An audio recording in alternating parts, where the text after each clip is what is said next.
How we think obviously affects how we live.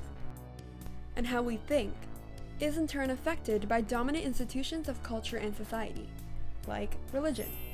From what we believe happens to us after death to how we believe the earth to be shaped, religion plays a large part. Considering this, religion's influence additionally makes its mark on our lifestyles, politics, and social progress. So looking at the bigger picture, what exactly is the relationship between religion and development? First, how do we evaluate development? HDI, or the Human Development Index, is an index of a nation's achievement in human development, specifically in their citizens' health, knowledge, and standard of living. It takes into account a country's life expectancy, quality of education, and the gross national income per capita. Graphing a country's HDI over the percentage of the population considered religious results in this, a slightly negative correlation.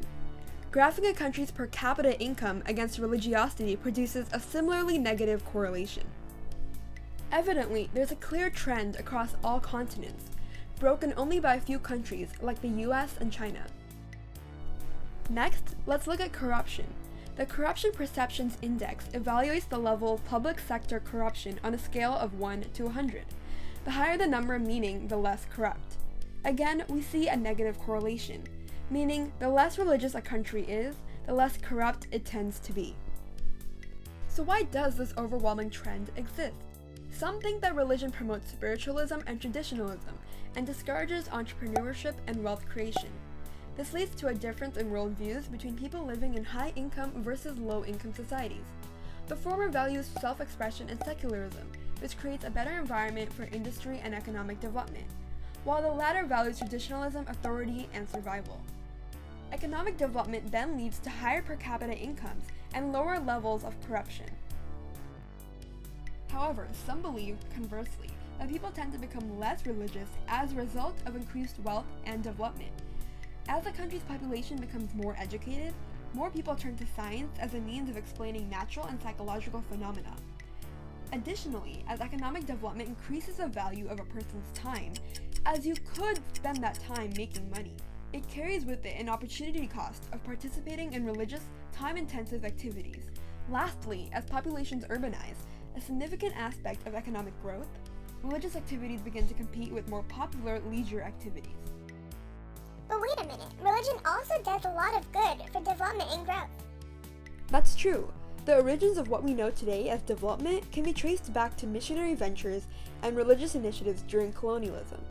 Even today, faith-based organizations remain important figures in the global struggle against poverty. Seeing as religion is so important to so many communities around the world, religious organizations can better communicate and connect to these communities. Additionally, religion can promote character traits beneficial to economic growth. Case in point, the US. In stark contrast to many of its Western peers, the US is unusually religious. It has a level of religiosity closer to Lebanon and South Africa than the UK and Australia. Almost 60% of Americans, according to Pew Research, say religion plays a very important role in their life. 53% say belief in God is a prerequisite for being moral and having good values, in comparison, for example, to 23% in Australia and 15% in France. Meanwhile, the US is clearly a wealthy nation, with an HDI of 0.92, classified as very high, and a GDP per capita among the highest in the world. The US's Protestant history has been argued to have influenced American capitalism by promoting hard work and entrepreneurship, leading to the rise of business and industry.